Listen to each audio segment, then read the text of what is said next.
join with us now, we have the James E. Zandt VA Medical Center. We've got John Clay, who is part of the Voluntary Services Department, and Dan McGrath, who is a DAV volunteer driver there at the facility. Welcome to the show. Thank you. Thanks for having us. Yeah. Okay, so right now you guys are in a great need for these DAV drivers. Tell me more about this department. I wasn't even familiar. I mean, you help veterans get to and from appointments day in, day out. Yes, so a big part of our volunteer department is the drivers that go out and pick up veterans at their home if they don't have any transportation. About half of our volunteers do this, and so exactly the same viewing area of WTAJ is what our veterans cover, about 14 counties. And so we have several hundred, about 100 drivers that cover all those counties. So depending on the need, right now, Cambria County, for example, is really low on drivers. We have a lot of folks heading to the south for the winter. And so when those folks are out of the area for a couple of months, we're struggling to get to all the veterans that need help. Again, they may not have transportation, may not have a car or a driver's license, and they've got to get to their medical appointment. So we help get volunteers. The vans are VA vans. And so it's a volunteer that comes in, gets a van from the facility or our clinic, and then heads to pick up one or more veterans, brings them to an appointment, and then brings them home.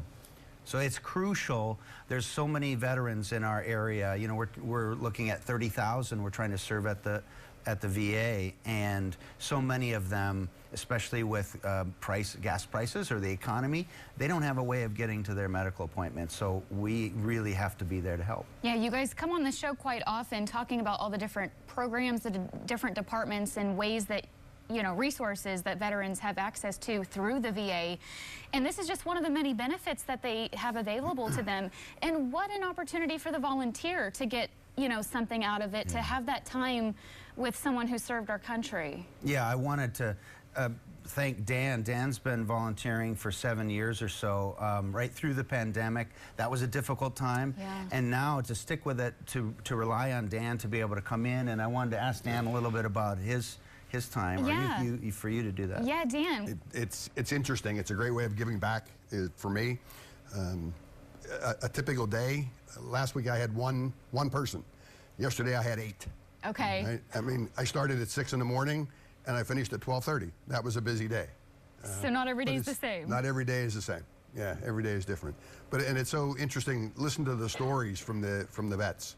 You know, some their current stories or something from 40 years ago when they served. Yeah. It's interesting. Quite rewarding too. It is, very much. And I like that you're always on the go. You're not sitting at a desk, you know, having to do too much paperwork. You're always going out and finding out who needs help. I don't want to sit around. I did that for 37 years. I don't want to do that. So a day like yesterday, when you get in the vehicle at 6 in the morning and maybe you have one bio break and you go till 12:30, that's what I want. Yeah, it's fun. It's rewarding.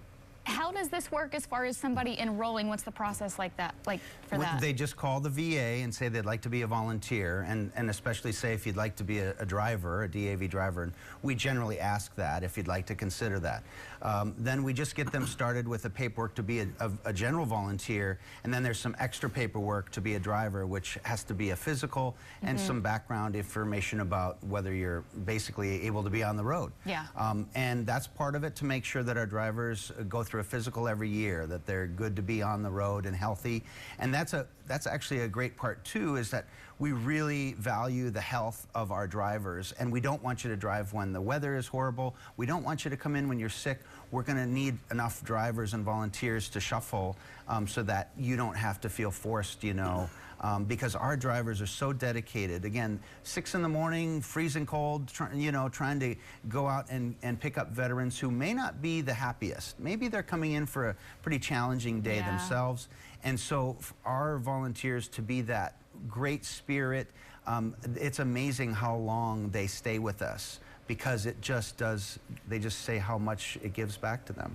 And people can kind of determine what their hours look like and the days they're available to come in? Exactly. You could just do 1 or 2 days a month if you wanted to.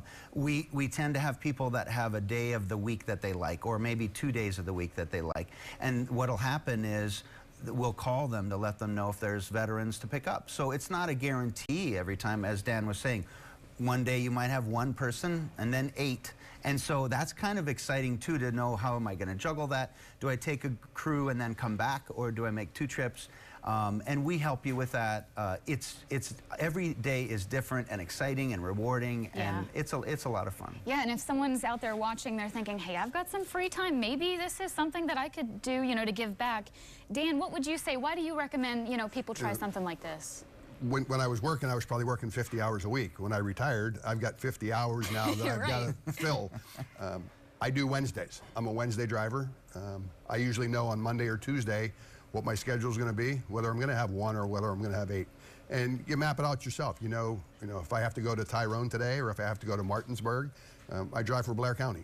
So I could be all over. I could be up the mountain in Gallitzin.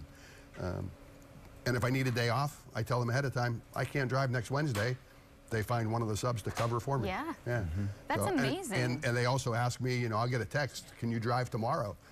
Because somebody canceled and they need help. Yeah, that's all it takes. Yeah. Wow. It's what fun. a great program, truly. And all they have to do is call that volunteer number at the VA? Yes. Kim Silva onboards all the volunteers. So if you call and say, I'd like to talk to the voluntary office at the VA, her extension is 17141. But just ask to contact the volunteer office, and we'll get you started. We'll talk about it with you, really have a good discussion to make sure it's a good fit for you. Yeah, great program. Thank you, John. Thank you, Dan. Thanks for having us. Yeah, we appreciate your time.